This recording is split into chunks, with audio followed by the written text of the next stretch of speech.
How can marriage not be a trap? People will fight their whole life with their partner to avoid getting to the bottom of something. People are just as mysterious to themselves as someone else is mysterious to them.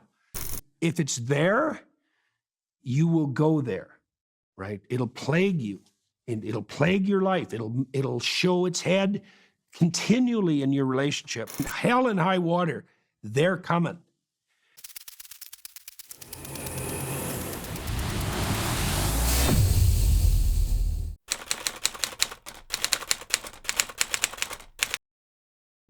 The general rule of thumb for life is that you should do what other people have done forever unless you have a really good reason not to. Don't deviate from the straight and narrow path. Like, you are already deviating in all sorts of ways. You're very entrepreneurial, right? So your life has a variety of adventurous pathways. You're going to want to put firm foundation wherever you can. That'll actually free you up to do more adventurous things. Children are a multi-generational commitment because it's children and grandchildren. And so the marriage is a signifier of that. And in order to stay with someone optimally over the longest period of time possible, it has to be serious. And for something to be serious, you have to throw everything at it. You know, and you might say, well, love is enough. It's like, that's a very naive view of the world, because there'll be times, because that's kind of like saying, well, as long as we love each other and we're happy, we'll be together. It's like, well, if you're talking 40 years, there's going to be plenty of years in there where you're not happy and you probably don't love each other. So what then? Is it just going to dissolve? Or are you going to say, we're in this, you know, come hell or high water, which is the vow. Come hell or high, and hell and high water, they're coming. And then you got to ask yourself, you know, is this the person you want in the boat with you when hell and high water come? And that's not going to be fun. That's for sure. You want to do it alone? Or you think that when everything falls apart around you, you're going to be in a better position to find someone better? I don't think so.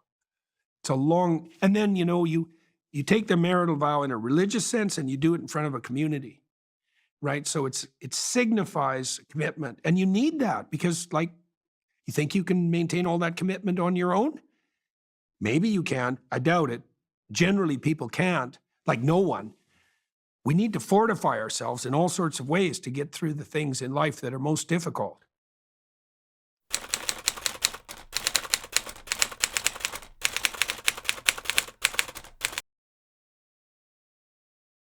Well, you could, but you're talking about a multitude of different bonds, right?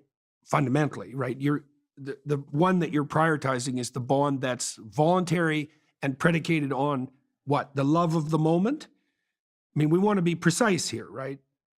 So I think that's a reasonable way of conceptualizing it. And it is a romantic view that should prevail. And it's a romantic view that should be sufficient. I don't think it's often the case that it doesn't prevail, and it's generally the case that it's not sufficient. And so then you might say, well, maybe you want to add a legal element to that, and you want to add a metaphysical element to it, because those are all fortifications. And they're indications even to yourself that you're serious. It's not like we understand ourselves. You know, like, people are just as mysterious to themselves as someone else is mysterious to them. You go ask yourself, it's like, okay, well, what do I have to put in place to ensure that I'm doing the right thing? Well, when you're embarking on something difficult, like marriage, then you better have everything necessary in place.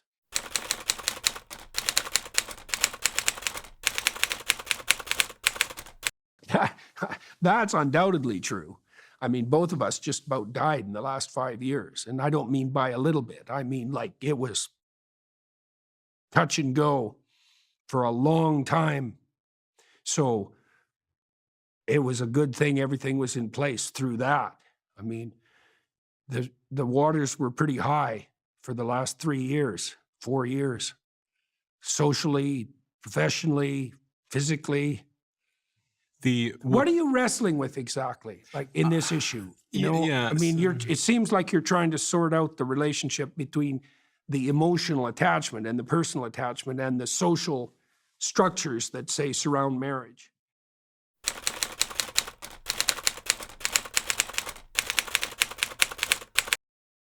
You've got this question in mind. You just found out something. You said that there's something at the bottom of this. Okay, now if you watch your fantasies, they'll shed light on this descent into the abyss, so to speak. Now, you had a flash of memory. Okay, that memory is associated with all sorts of things.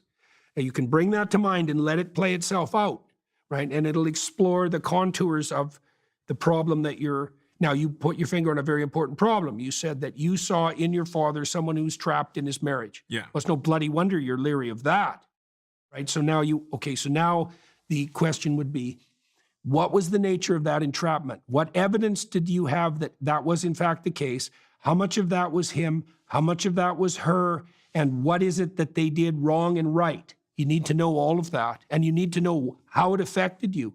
That's a great observation. See, that's so cool, because that very frequently happens to people when they ask a question. That's like a revelation. So you ask a question. That's like a prayer. The question is there something at the bottom of the trouble I'm having conceptualizing marriage? Okay, now you want to know. That's the first precondition. Okay, then you'll get memories, images like that. And then people shy away. It's like, I don't want to go there. It's like, yeah, that's for sure. You bloody well don't want to go there. But you do, because if it's there, you will go there, right? It'll plague you, and it'll plague your life. It'll show its head continually in your relationship. Or you can get to the bottom of it, which is people will fight their whole life with their partner to avoid getting to the bottom of something. That's how terrifying it is to get to the bottom of something, right? But if you do get to the bottom of it, then you don't have to fight for 30 years. So that's very much worthwhile. And it'll lighten you as well. You know, because you have a real issue. It's like, how can marriage not be a trap? Yeah. Well, yeah, right. Definitely. That's a very good question. And an important one. How can marriage be a trap? How can not being married be a trap? How can being alone be a trap? How can being deluded about what holds people together be a trap? There's traps everywhere, man. There's traps everywhere. And so there's no risk-free pathway forward. There's just risk everywhere. Okay, so that's a really useful thing to know. Then the question would shift to something like, well, if I wanted to construct a relationship that was optimized, that's what you have to ask yourself.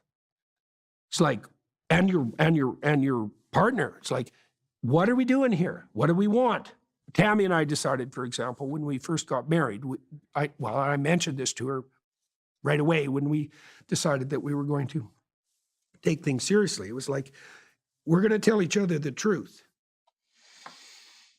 So that was part of the vision. Like, no matter what, she's been very good at that. I would say better than me. I've been good at it, but she's been really quite remarkably good at it. She really threw herself into it. And I mean, that causes a complete transformation, but there's plenty of skeletons in the closet to be revealed. God, that's for sure. Key takeaways.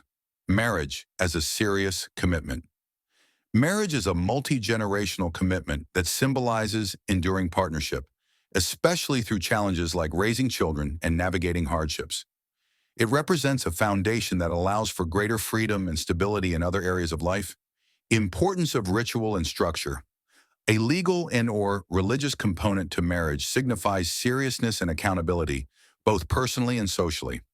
These formal structures help reinforce commitment during difficult times, when love or happiness alone may not be sufficient. Commitment beyond romanticism. Relying solely on love or fleeting emotions is insufficient for the long-term sustainability of a relationship. A serious commitment requires preparation, effort, and fortification. Exploring personal fears.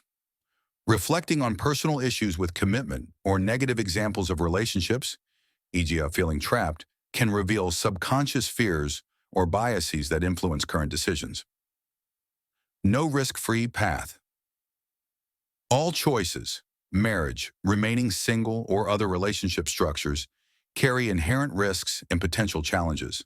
The key is to consciously choose and optimize a path aligned with personal values and goals. Truth as a foundation. Open, honest communication is essential for a strong partnership. Both partners must commit to facing difficult truths together to grow and strengthen their bond. Lessons. The value of commitment. Commitment is not just about the present, but a promise to endure future difficulties together. This creates a secure base to tackle life's uncertainties. The role of reflection. Exploring personal histories and underlying fears helps clarify beliefs and attitudes toward relationships. This introspection can lead to healthier and more informed decisions. Relationships require effort. Lasting relationships demand active participation, mutual support, and a willingness to confront and resolve challenges together. Community and accountability matter. Public or community acknowledgement of a commitment, e.g. through marriage ceremonies, strengthens the sense of responsibility and support. Suggestions for application. Reflect on personal views on commitment. Take time to explore your thoughts on commitment. Identify fears or concerns, such as feeling trapped, and trace their origins to address them constructively. Discuss goals and values with your partner. Have an honest conversation about what you and your partner want from your relationship. Define shared values and long-term goals. Consider adding structure to your commitment. Whether through marriage, a legal agreement, or other rituals, consider how formalizing your relationship might provide stability and reinforce your bond. Adopt a no-matter-what approach to truth. Practice open communication with your partner, prioritizing honesty even when it's uncomfortable. This builds trust and resilience. Prepare for challenges together. Acknowledge that challenges and crises are inevitable. Plan together how you will navigate them, ensuring you are aligned as a team. Seek external support and perspectives. Look to trusted friends, family, or counselors to provide guidance, feedback, or support as you navigate decisions about your relationship. By applying these takeaways and lessons, you can approach relationships with greater clarity, intention, and resilience, ensuring they align with your values and aspirations.